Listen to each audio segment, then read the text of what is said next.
Welcome back to kitchen tales. ഇന്ന് കുറേ പേര് എന്നോട് റിക്വസ്റ്റ് ചെയ്തൊരു വീഡിയോ ആണ്. ഞാനെൻ്റെ റെസിപ്പീസിലെല്ലാം യൂസ് ചെയ്യുന്ന ഗരം മസാല പൗഡർ ആൻഡ് അതിൻ്റെ കൂടെ തന്നെ ഞങ്ങൾ വീട്ടിലുണ്ടാക്കുന്ന coriander powder, fennel seed powder and turmeric powder, അതിൻ്റെ കൂടി വീഡിയോ ഇതിൽ ഇൻക്ലൂഡഡ് ആണ്. ഞങ്ങളുടെ വീട്ടിൽ കൊറിയാൻഡർ പൗഡറും ടെർമറിക് പച്ചമഞ്ഞളും വീട്ടിൽ തന്നെ പൊടിപ്പിച്ചാണ് യൂസ് ചെയ്യുന്നത്. മുഴുവൻ മല്ലി ഇതുപോലെ നിങ്ങൾക്ക് കടകൾ വാങ്ങിക്കാൻ കിട്ടും. അപ്പോൾ ഇതൊരു നല്ല വെയിലുള്ള ദിവസം ഒരു 5 hours ഇതുപോലെ ഉണക്കാനായിട്ട് വെക്കാം. ഇത് നമ്മൾ കറിക്കൊക്കെ യൂസ് ചെയ്യുന്ന പച്ചമഞ്ഞളാണ്. ഇത് നന്നായിട്ട് സ്കിൻ റിമൂവ് ചെയ്യാതെ തന്നെ നന്നായിട്ട് വാഷ് ചെയ്ത് ഇതുപോലെ ചെറുതായിട്ട് അരിഞ്ഞ് ഇതും ഒന്ന് വെയിലത്ത് ഉണക്കാനായിട്ട് വെക്കാം. ഇത് പക്ഷേ ഒരു 4 ദിവസമൊക്കെ വെക്കുമ്പോഴേ നമുക്കിത് പൊടിക്കാവുന്ന ഒരു കൺസിസ്റ്റൻസിയിൽ കിട്ടുകയുള്ളൂ. 4 ദിവസവും നല്ല വെയിലത്ത് തന്നെ ഉണക്കാനായിട്ട് വെക്കാം. കൊറിയാൻഡർ സീഡ് ഇപ്പം നന്നായിട്ട് ഉണങ്ങിയിട്ടുണ്ട്. ഇനി ഇത് നമുക്ക് ഫൈൻ പൗഡറായിട്ടൊന്ന് പൊടിച്ചെടുക്കാം.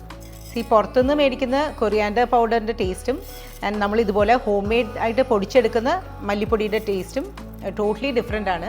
ആൻഡ് ഫ്ലേവർ വൈസ് ആണെങ്കിലും അത് ഭയങ്കര നല്ലതാണ്. കൊറിയാൻഡർ പൗഡർ ഇപ്പം നന്നായിട്ട് പൗഡറായിട്ടുണ്ട്. ഇനി ഇതൊന്ന് അരിച്ചു വെക്കാം.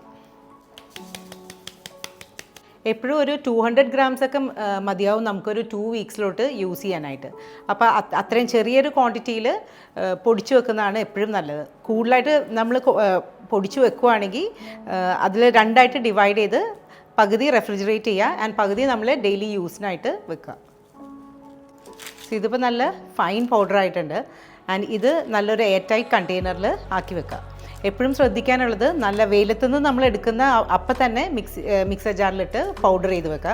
അപ്പോൾ കുറേ കൂടി ഈസി ആയിരിക്കും. നല്ല ചൂടായിട്ടിരിക്കുമ്പോൾ തന്നെ പൗഡർ ചെയ്യുക.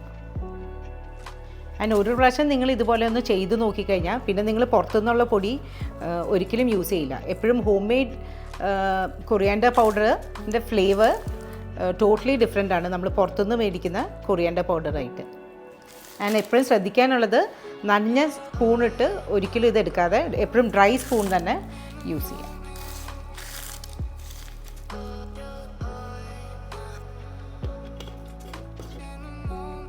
ആൻഡ് മല്ലിപ്പൊടിയുടെ ബോട്ടിൽ എപ്പോഴും നെയിം ചെയ്ത് വെക്കാം.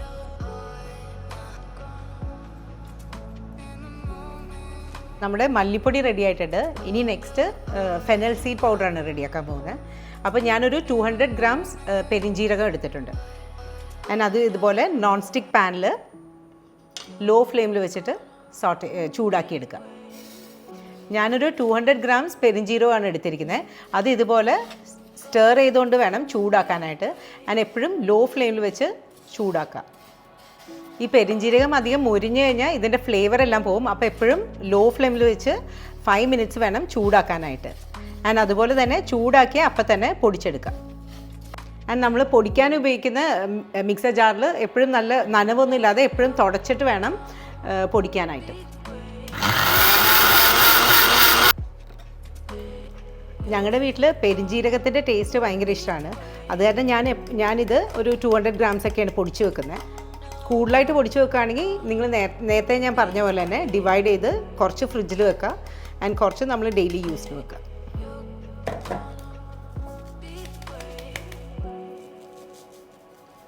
ഇതിപ്പോൾ നിങ്ങൾ ഡക്ക് റോസ്റ്റൊക്കെ ഉണ്ടാക്കുന്നവരാണെങ്കിൽ പെരിഞ്ജീരകത്തിൻ്റെ പൊടിയൊക്കെ റെഡിയാക്കി വെക്കുകയാണെങ്കിൽ കുറേ കൂടി കുക്കിംഗ് ഈസിയാണ്.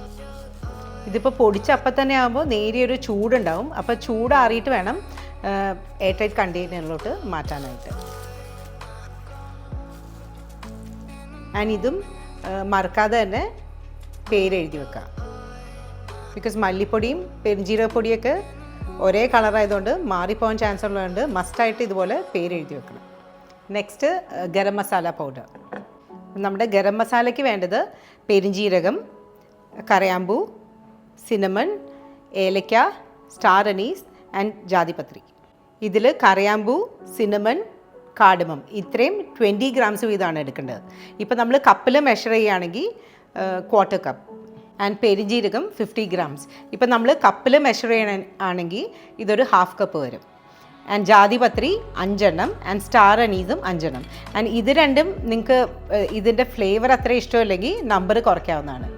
ഈ സ്പൈസസ് എല്ലാം കൂടി ഒരു പാനിലോട്ട് ആഡ് ചെയ്യുക ആൻഡ് ലോ ഫ്ലെയിമിൽ വെച്ച് ഇതുപോലെ ഇളക്കിക്കൊണ്ട് ചൂടാക്കാം. സോ സോ സ്പൈസസ് എല്ലാം ചൂടാകുമ്പോൾ ഇതിൽ നിന്നൊരു ഓയിൽ റിലീസ് ചെയ്യും.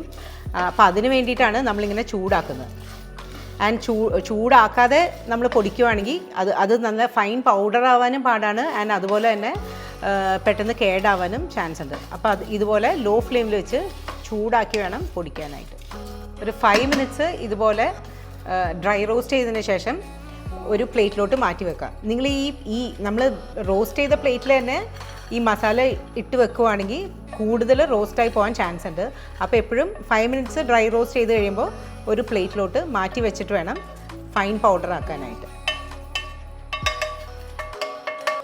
ചില സ്ഥലത്ത് ഗരം മസാല ഇതുപോലെ അരിക്കാറില്ല. ബട്ട് ഞാനെപ്പോഴും അരിച്ച ഗരം മസാലയാണ് പ്രിഫർ ചെയ്യുന്നത്. സോ ഇങ്ങനെ വീട്ടിൽ തന്നെ നമ്മൾ റെഡിയാക്കുന്ന ഗരം മസാലയ്ക്ക് നല്ലൊരു ഫ്ലേവറാണ്. ആൻഡ് അതുപോലെ തന്നെ നമ്മൾ ഒരു പ്രാവശ്യം ഇത് ഒന്ന് വീട്ടിൽ ചെയ്ത് നോക്കുകയാണെങ്കിൽ നമ്മൾ പുറത്തുനിന്നുള്ള ഗരം മസാല പൗഡേഴ്സ് ഒരിക്കലും പ്രിഫർ ചെയ്യില്ല. ആൻഡ് ഇതും നല്ല എയർ ടൈറ്റ് കണ്ടെയ്നറിൽ തന്നെ സ്റ്റോർ ചെയ്യാം. ഞാനുണ്ടാക്കുന്ന കുറേ റെസിപ്പിയിൽ ഈ ഒരു ഗരം മസാലയാണ് ഞാൻ യൂസ് ചെയ്യുന്നത്. കഴിഞ്ഞ പ്രാവശ്യം ഞാൻ ചിക്കൻ സ്റ്റൂവിൻ്റെ റെസിപ്പിയൊക്കെ ചെയ്തപ്പോൾ കുറേ പേര് എന്നോട് ഗരം മസാലയുടെ റെസിപ്പി ചോദിച്ചായിരുന്നു. അപ്പോൾ ഈ ഒരു പൊടിയാണ് ഞാൻ അതുപോലെ ചിക്കൻ സ്റ്റൂ, ചിക്കൻ കറി, ബീഫ് മപ്പാസ് അങ്ങനെ കുറേ ഡിഷസിന് ഈ ഒരു മസാലയാണ് യൂസ് ചെയ്യുന്നത്. ആൻഡ് ഗരം മസാലയും ഇതുപോലെ തന്നെ നെയിം ചെയ്ത് വെക്കാം. ആൻഡ് പച്ചമഞ്ഞളും നന്നായിട്ട് ഇപ്പോൾ ഉണങ്ങിയിട്ടുണ്ട്. ഇതൊരു 5 to 6 ഡേയ്സ് ഞാൻ ഇങ്ങനെ നല്ല വെയിലത്ത് വെച്ചിട്ടുള്ള പച്ചമഞ്ഞളാണ്. ഇതും നല്ല ഫൈൻ പൗഡറായിട്ട് പൊടിച്ചെടുക്കാം. മഞ്ഞൾ നിങ്ങൾ വീട്ടിൽ പൊടിപ്പിക്കുമ്പോൾ എപ്പോഴും ചെറിയ ക്വാണ്ടിറ്റി ഒരു 200 ഗ്രാംസ് ഒക്കെ നന്നായിട്ട് ഉണക്കി ഒരു 7 to 8 ഡേയ്സ് എങ്കിലും നല്ല വെയിലത്ത് വെച്ച് ഉണക്കിയിട്ട് വേണം പൊടിക്കാനായിട്ട്.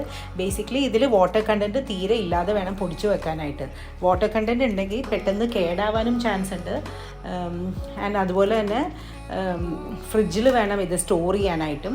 ഞാൻ മഞ്ഞൾ വീട്ടിൽ തന്നെ പൊടിപ്പിക്കാനുള്ള മെയിൻ കാരണം ഞാൻ രാവിലെ കോഫിക്ക് മുമ്പ് ആദ്യം കഴിക്കുന്ന ഡ്രിങ്ക് മഞ്ഞളും പെപ്പറും ലൂക്ക് വാം വാട്ടറിൽ മിക്സ് ചെയ്തിട്ടാണ്. അപ്പോൾ ഇത് മെയിനായിട്ട് കഴിക്കുന്നത് സ്കിന്നിനും ഗട്ട് ഹെൽത്തിനും കൂടിയിട്ടാണ്. ഞാനിപ്പോൾ ഒരു 1 month ആയിട്ടുള്ളൂ ഇത് കുടിച്ചു തുടങ്ങിയിട്ട്. ആൻഡ് ലേറ്റർ ഓൺ എൻ്റെ വീഡിയോയിൽ ഇത് എത്രത്തോളം യൂസ്ഫുൾ ആണെന്നുള്ളത് ഞാൻ പറയുന്നതായിരിക്കും. അപ്പോൾ നമ്മുടെ ഹോം മെയ്ഡ് പച്ചമഞ്ഞൾ പൊടി ആൻഡ് പെരിഞ്ജീരകപ്പൊടി, ഗരം മസാല പൊടി ആൻഡ് മല്ലിപ്പൊടി, ഇതെല്ലാം കൂടി ഒരുമിച്ച് ഇതുപോലെ ഇങ്ങനെ ഇരിക്കുന്നത് തന്നെ കണ്ണിന് ഭയങ്കര ഒരു പ്ലഷറാണ്. And you must try this.